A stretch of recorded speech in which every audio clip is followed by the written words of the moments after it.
A Light in the Attic by Shel Silverstein. Selected Poems. How to not to have to dry the dishes.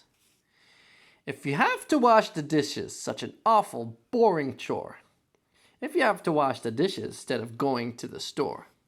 If you have to wash the dishes, if you have to dry the dishes and you drop one on the floor, maybe they won't let you dry the dishes anymore. Rock and roll band.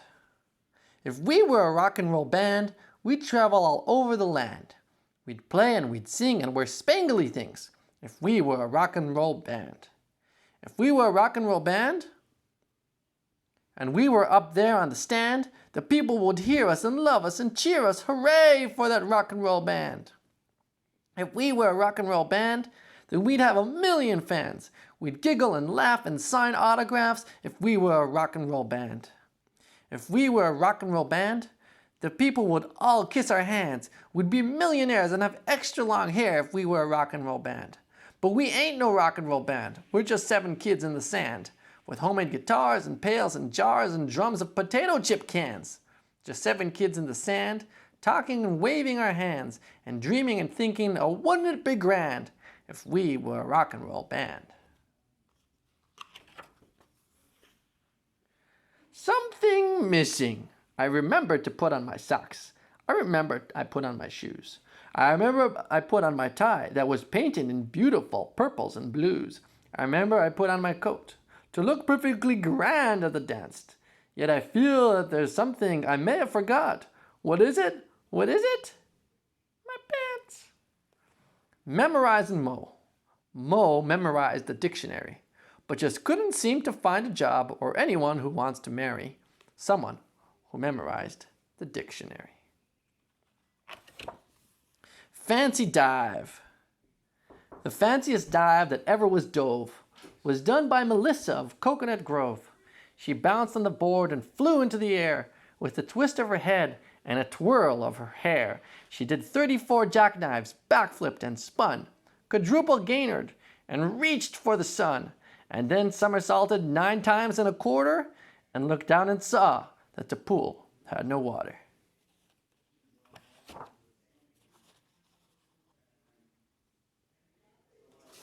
I wrote such a beautiful book for you, about rainbows and sunshine and dreams that come true, but the goat went and ate it, you know that he would, so I wrote you another one fast as I could. Of course, it could never be nearly as great as that beautiful book that silly goat ate, so if you don't like this new book I just wrote, blame the goat. Messy room. Whoever room this is should be ashamed. His underwear is hanging on the lamp. His raincoat is there in the overstuffed chair, and the chair is becoming quite mucky and damp. His workbook is wedged in the window. His sweater's been thrown on the floor. His scarf and 1 ski are beneath the TV, and his pants have been carelessly hung on the door. His books are all jammed in the closet. His vest has been left in the hall. A lizard named Ed is asleep in his bed, and his smelly old socks has been stuck to the wall. Whoever's room this is should be ashamed. Donald or Robert or Willie or, huh? You say it's mine? Oh dear. I knew it looked familiar. Backwards Bill. Backward Bill. He lived way up on Backward Hill, which is really a hole in the sandy ground, but that's a hill turned upside down. Backward Bill's got a backward shack with a big front porch that's built out back. You walk through the window and look out the door, and the cellar is up on the very top floor. Backward Bill, he rides like the wind. He doesn't know where he's going, but sees where he's been. His spurs, they go neigh, and his horse, it goes clang, and his 6-gun goes nab, but it never goes bang. Backward Bill's got a backward pup. They eat their supper when the sun comes up. And he's got a wife named Backward Lil. She's my own true hate, says Backwards Bill. Backward Bill wears his hat on his toes. He puts on his underwear over his clothes, and comes every payday, he pays his boss, and rides off a-smiling, a-carrying his hoss.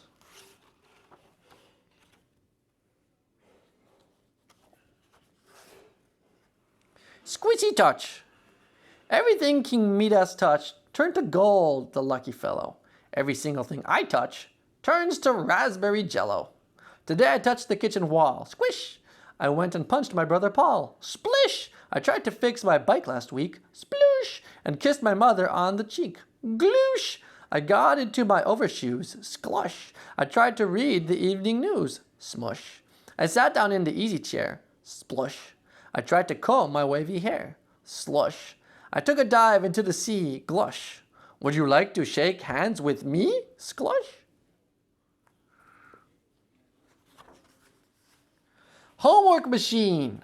The homework machine. Oh, the homework machine. Most perfect contraption that's ever been seen. Just put in your homework, then drop in a dime, snap on the switch, and in 10 seconds time, your homework comes out quick and clean as can be. Here it is, 9 plus 4, and the answer is 3.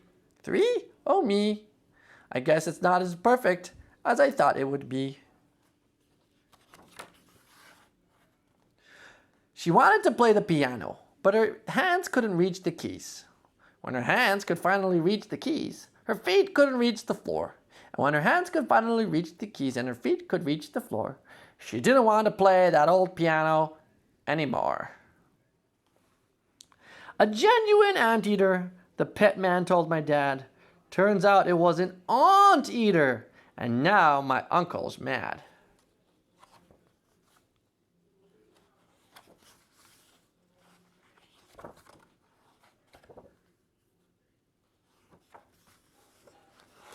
Hippo's hope.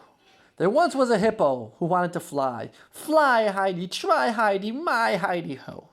So he sewed on some wings that could flap to the sky. Sky, Heidi, fly, Heidi, why, Heidi, go. He climbed to the top of a mountain of snow. Snow, Heidi, slow, Heidi, oh, Heidi, hoo. With the clouds high above and the sea down below. Where, Heidi, there, Heidi, scare, Heidi, boo. Happy ending. And he flipped and he flapped and he bellowed so loud. Now hi Heidi, loud Heidi, proud Heidi, poop. And he sailed like an eagle off into the clouds. Hi Heidi, fly Heidi, bye Heidi, boop. Unhappy ending. And he leaped like a frog and he fell like a stone. Stone Heidi, lone Heidi, own Heidi, flap. And he crashed and he drowned and he broke all his bones. Bones Heidi, moans Heidi, groans Heidi, glop. Chicken ending. He looked up to the sky and he looked down at the sea. See Heidi, free Heidi, wee Heidi way. And he turned and he went home and had cookies and tea. That's Heidi, all Heidi, I have to say. What if? Last night while I lay thinking there, some what ifs crawled inside my ear. And pranced and partied all night long and sang their same old what if song. What if I'm dumb in school? What if they've closed the swimming pool? What if I get beat up? What if there's poison in my cup? What if I start to cry? What if I get sick and die? What if I flunk the test? What if green hair grows on my chest? What if nobody likes me? What if a bolt of lightning strikes me? What if I don't get taller? What if my head starts getting smaller? What if the fish won't bite? What if the wind tears up my kite? What if they start a war? What if my parents get divorced? What if the bus is late? What if my teeth don't grow in straight? What if I tear my pants? What if I never learn to dance? Everything seems swell and then the nighttime what ifs strikes again.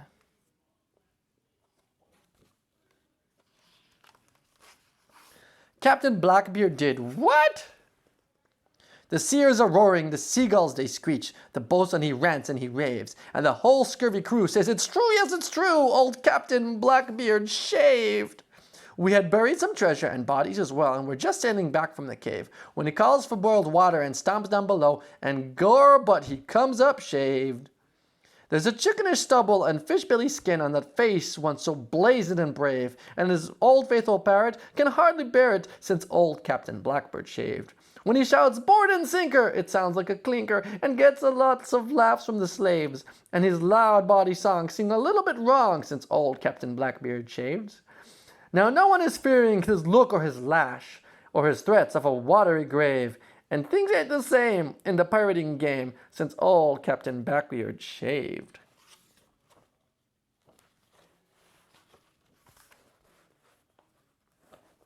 Little Abigail and the Beautiful Pony.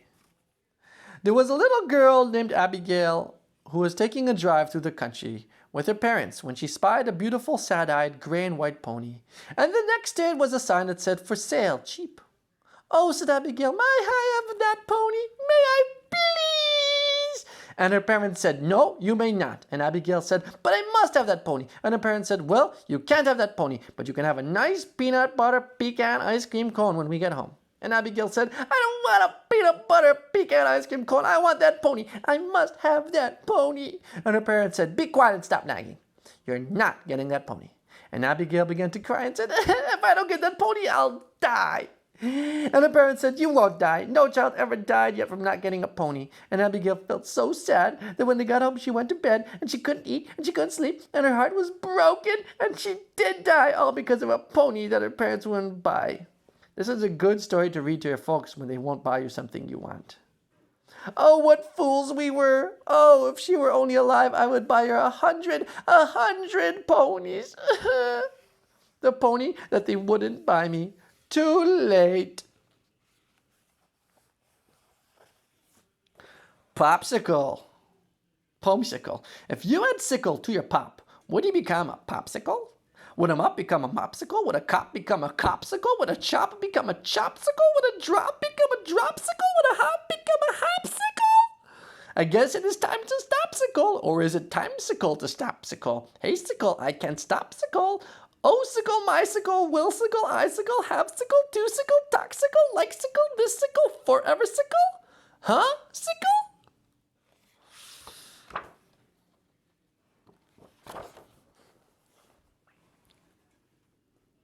Twistable, turnable man.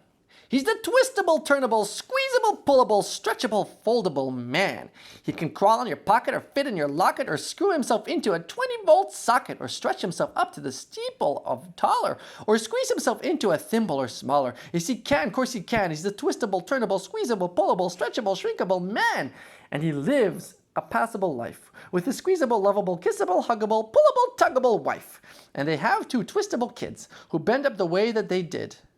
And they turn and they stretch just as much as they can for this bendable, foldable, do what you're toldable, easily moldable, buy what you're soldable, washable, mendable, highly dependable, buyable, saleable, always available, bounceable, shakeable, almost unbreakable, twistable, turnable man.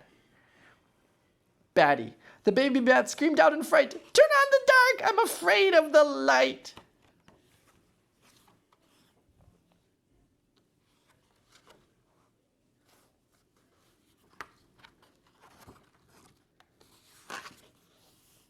Ladies first. Pamela Purse yelled ladies first, pushing in front of the ice cream line. Pamela Purse yelled ladies first, grabbing her ketchup at dinner time. Climbing on the morning bus, she'd shove right by all of us, and there'd be a tiff or a fight or a fuss when Pamela Purse yelled ladies first. Pamela Purse screamed ladies first when we went off on our jungle trip. Pamela Purse said her thirst was worse and guzzled our water every sip.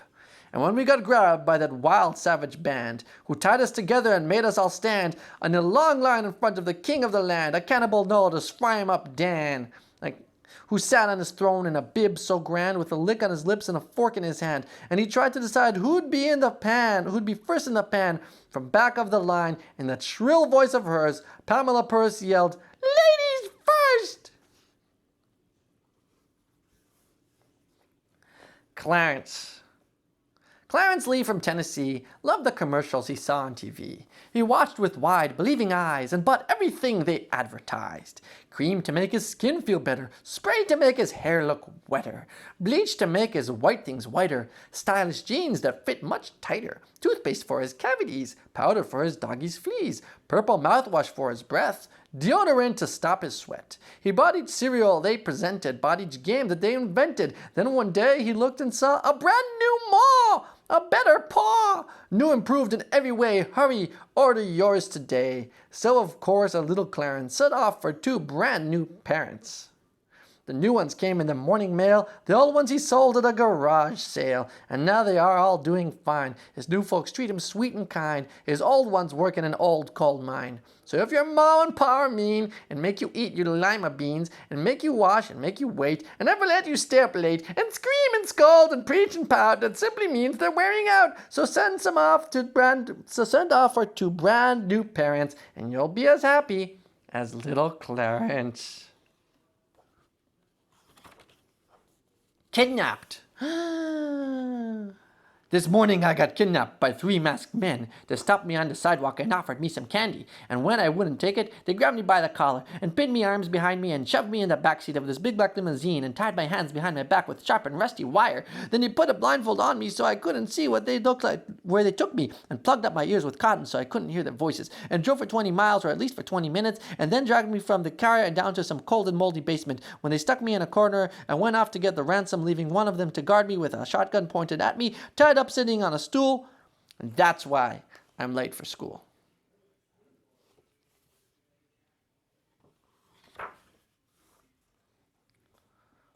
Almost perfect. Almost perfect, but not quite. Those were the words of Mary Hume. At her 7th birthday party, looking round the ribboned room. This tablecloth is pink, not white. Almost perfect, but not quite. Almost perfect, but not quite. Those were the words of grown-up Mary, talking about her handsome beau, the one she wasn't gonna marry. Squeezes me a bit too tight. Almost perfect, but not quite. Almost perfect, but not quite.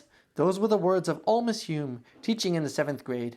Grading papers in the gloom, late at night up in her room. They never crossed the T's just right. Almost perfect, but not quite.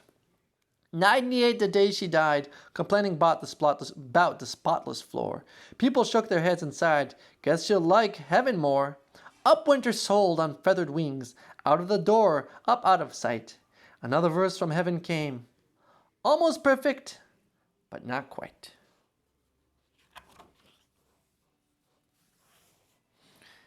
If I eat one more piece of pie, I'll die. If I can't have one more piece of pie, I'll die. So since it's all decided I must die, I might as well have one more piece of pie. Ooh, my. Chomp, gulp, bye. Good night, Noam. Good night, Lily. I love you.